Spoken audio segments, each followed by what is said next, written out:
మేతి ఆలు డీప్ ఫ్రైల కన్నా ఇలా చేసుకున్నట్టయితే ఆలుని చక్కగా ఎంజాయ్ చేయొచ్చు. విడిగాను అన్నంలోకి బాగుంటుంది, పప్పుచారులోకి సైడ్ డిష్గా కూడా చాలా బాగుంటుంది.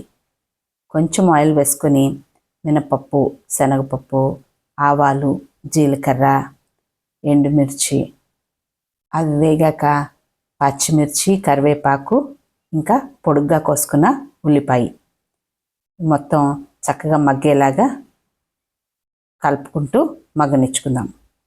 ఆనియన్ మగ్గిపోయింది. దీనిలో ఇప్పుడు కడిగి పెట్టుకున్న మెంతికూరని వేసేద్దాం. మెంతికూర కూడా కాసేపు ఫ్రై అయ్యాక ఉడకపెట్టి కట్ చేసుకున్న ఆలుని వేసేయండి. ఇవి రెండు కూడా 1 నిమిషం పాటు ఫ్రై అయితే సరిపోతుంది.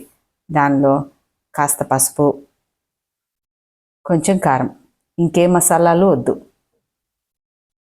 ఇవి కూడా చక్కగా మిక్స్ అయ్యేట్టు కలుపుకోవాలి.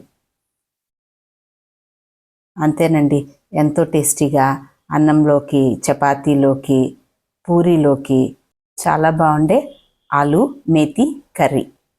నచ్చిందా? పిల్లలకు కూడా ఆలు కర్రీ అంటే చాలా ఇష్టం కదా. ఇలా చేసి పెట్టామంటే మేతి కూడా వాళ్ళకి తినిపించిన వాళ్ళం అవుతాము. సో లంచ్ బాక్స్లోకి ఈసారి ఇలా ట్రై చేయండి. టేస్ట్ అయితే చాలా బాగుంది.